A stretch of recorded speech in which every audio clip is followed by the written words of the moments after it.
everybody, I'm Emily, one of the designers with the Quilted Cow, and I am super excited to show you the Garden Grow accessory that is part of our Back Home Pillow series. First though, I'd like to thank our sponsors. We're sponsored by Husqvarna Viking Machines and Creative Grids Cutters, Mats, and Rulers. Let's get started.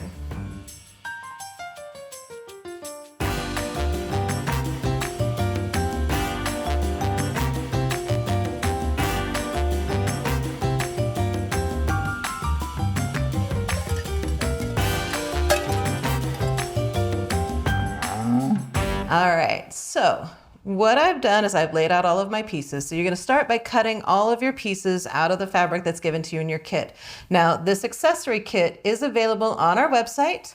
So head on over to our website. It's going to come with everything that you need to make the accessory. It'll have the backing fabric, also the lightweight interfacing, and your 2 sets of finger snaps that you're going to use to attach this to the pillow. If you don't know about our Back Home Pillow series, every month we are coming out with a new accessory to go on our pillow. So if you don't already have our pillow, head to the website, grab yourself a pillow kit. Those are available online as well. Everything that you need is going to be in that kit to just sit and sew your pillow together. It's going to have your fabric, your muslin. I apologize, not quite everything that you need. You're going to need to provide your own batting, but it is going to come with a paper pattern and finger snaps so that you can attach your accessory to the pillow every month. So let's go ahead and get started with the Garden Grow accessory.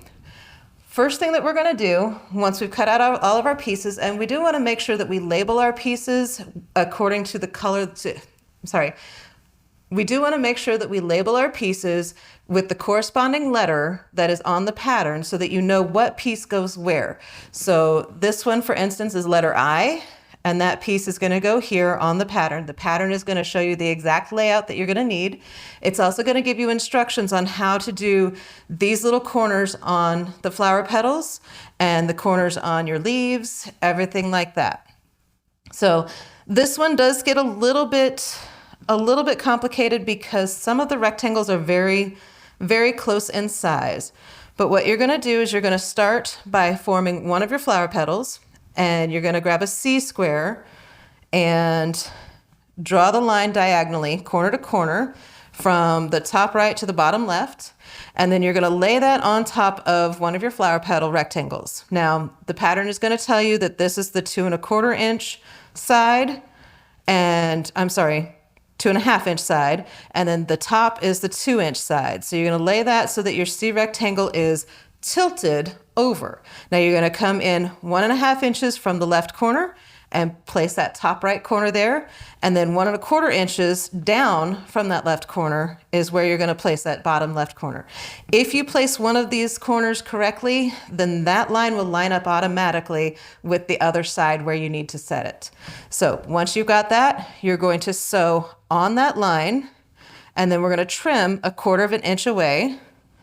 And once you've got that trim, you are then going to press this open. So once I've got that on there, then I'm going to grab one of my F squares and I'm going to put that on this bottom corner here and stitch on the line, trim 1/4 inch away, press it open. And then I'm going to place the remaining F square, and once again, put that on this side and stitch on the line and trim 1/4 inch away. So what you're going to end up with is a petal rectangle that looks like this. You're going to do just the opposite with the other 2 remaining C rectangles. Now for this middle petal, this one gets a little bit tricky because it's an odd shape to the rectangle. So you've got 2 of these small rectangles of the background fabric and 2 of your main rectangles, and you're going to draw a line corner to corner opposite directions. So from the top left to the bottom right for 2 of them, and then from the top right to the bottom left for the other 2. Once you've got that, your pattern is going to tell you that you're going to place this corner here up 1 inch from the bottom left-hand corner and 3/4 inch in from that bottom left-hand corner. Once you've got that placed, you're going to stitch that down, trim 1/4 inch away, press everything open. So you're going to wind up with this piece here, and then you're going to add the other rectangle. Once again, 1 inch up from the bottom corner and 3/4 inch in from the bottom corner. So they're really going to kind of meet each other there in the middle. They can be a little bit away, that'll be okay. But they're going to meet each other there in the middle, stitch on the line, trim 1/4 inch away, press that open, and what you're going to wind up with is a rectangle like this that's going to go in the middle of the 2 main petals. So you're going to make 2 sets of these petals, one for the left flower and one for the right flower. So go ahead and make both of those. Then we're going to do the petal tops.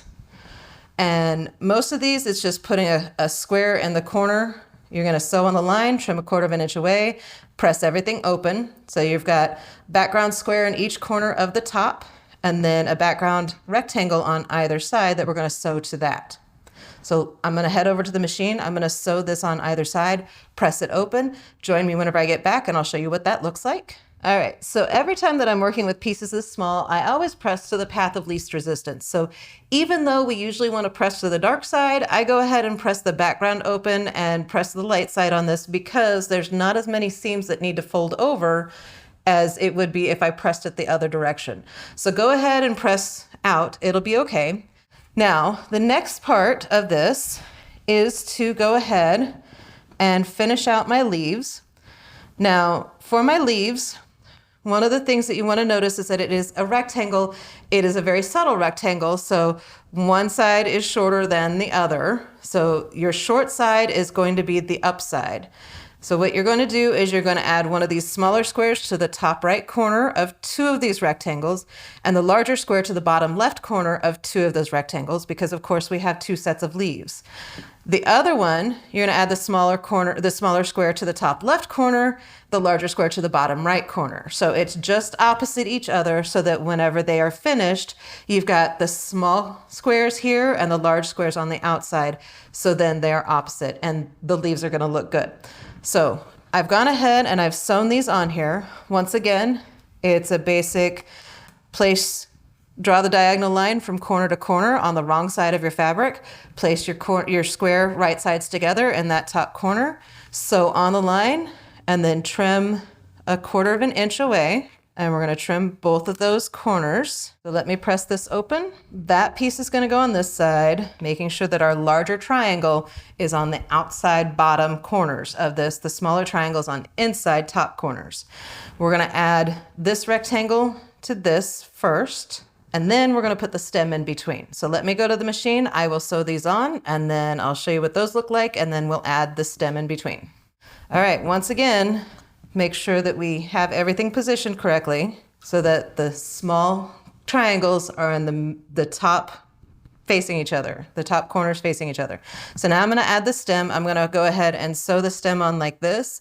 Okay, so I'm going to press this to where the seams go into the center of the stem. So I do want to remind you whenever you're making a block this size, we were working with smaller pieces, make sure you are doing an accurate 1/4 inch seam allowance. If your seam allowance is a little bit scant, which means that it's a little bit short, it's going to possibly throw you off in the long run, especially whenever you have 3 pieces that need to attach to 2 pieces. And so you've got 3 seams here, and that's going to make that a little bit wider than what this is going to be. So make sure everything is very accurate or as accurate as it can be.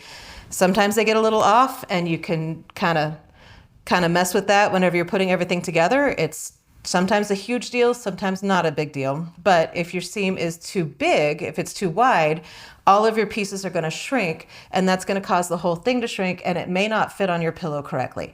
So just try to be as accurate as possible. The next thing I'm going to do is I'm going to add the top of the flower unit to the petals.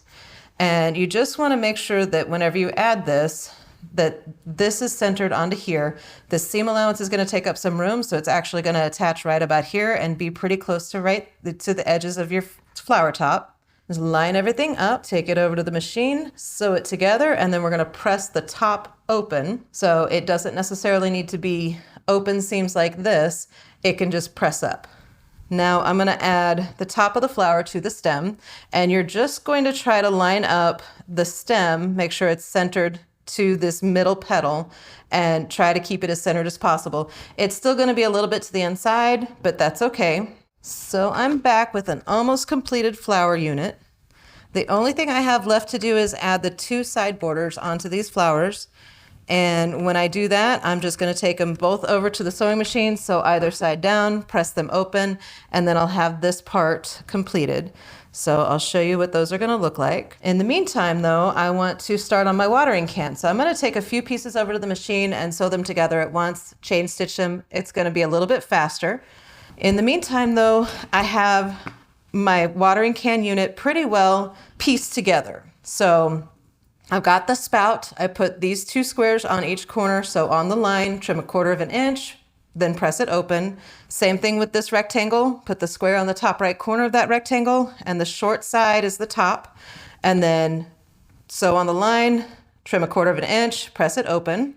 I've added the bottom of the watering can to the main part of the watering can, the side handles to the background piece. I've also gone ahead, and this is, by the way, this is called snowballing the corners, putting these squares on the corners, stitching on the line, cutting it 1/4 inch away and pressing open.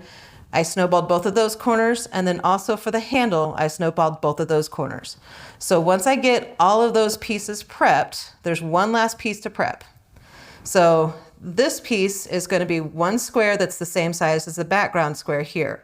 And those 2 pieces were sewn together. You draw the line corner to corner, sew on the line, trim 1/4 inch away, press it open, and then you're going to add a smaller square to the neck of the spout fabric. You're going to add that smaller square, sew on the line once again, trim it, press it open, and you're going to end up with this not quite half square triangle. It's the extra triangle on the half square triangle that you have here. So that piece is the way we want it to be. So then I'm going to take this to the machine. I'm going to sew these together in segments. And then as I finish the segment, I'll lay it back down so you can kind of see what the segment looks like. And then we'll come back and continue sewing the segments together. And you can see how this all goes together. I'll press it every step that I need to press it. And then you can see how it all ends up assembling together. Okay, so as you can see, I have my pieces for the watering can sewn together in segments, the segments that are easiest to sew together right now. So this piece is going to sew to this one, and that one, and that one. So we're going to sew those together, and then this one to this one to this one. And then we're going to assemble the whole top of the unit down to the bottom of the watering can. All right, now let's add a flower to each side of the watering can, and then we will be just about finished. All right, one last bit of piecing to do. I keep promising that we're almost finished, and I promise that this is the last little bit of piecing that we're going to do, is put a top and bottom border onto here. So once you get this part done, you may notice that your block is maybe a little bit wider than this piece is. It's okay. We can trim off that little bit of extra. That's not a problem. You can always also just leave it on there. That's not an issue either. So as I go along, you may have noticed that whenever I press, I will turn it over and press from the back side as well. That helps to keep everything as flat as possible. All right, so if that is a little bit wider, that's okay. You will eventually trim this up, or if you want to, you can leave it on, but you're gonna take your lightweight interfacing and you're gonna fuse that to the back side of this block. Once this is on, you're going to take your backing fabric and your block, and you're gonna put them right sides together, and you're gonna stitch all the way around. Once again, if you leave that on until after you've stitched all the way around, that's okay as well. At some point, though, you will want to trim off the larger piece. So stitch all the way around, leave about a 4-inch opening along the bottom so that you can turn it right side out. Once you get it all stitched together, you're going to clip your corners, turn it right side out, poke out all your corners, make sure that all of your edges are nice and flat and straight. Press it really well. And then once you've got it pressed, you're going to top stitch all the way around, so that's going to close up that opening. Once it's top stitched all the way around, we're going to add our snaps. So you will have 2 sockets and 2 studs, and you're going to double check your pillow, the snap assembly on your pillow, to make sure that if you have a socket snap on the top here, you're going to put a stud snap on the top of your accessory so that it all snaps together. So this is the Garden Grow accessory. It is the new accessory for April. Super excited about it. It's a really sweet little accessory to make. Make a perfect addition to your house, to your back home pillow. So head on over to the website, grab yourself a kit for the Garden Grow accessory. If you don't have the pillow kit yet, grab that kit. Once again, the patterns are included in both of these kits. Paper patterns are included, or you can purchase the postcard pattern by itself. That'll be available on the website as well. So check those out. Don't forget to like and subscribe to our videos, and thank you so much for watching. Okay, you wicked cool quilters, good job. You made it to the end. We would like to thank our sponsors, Husqvarna Viking Sewing Machines, Creative Grids, rulers, rotary cutters, and mats, and Wilmington Prints for the beautiful fabrics. Thanks for watching.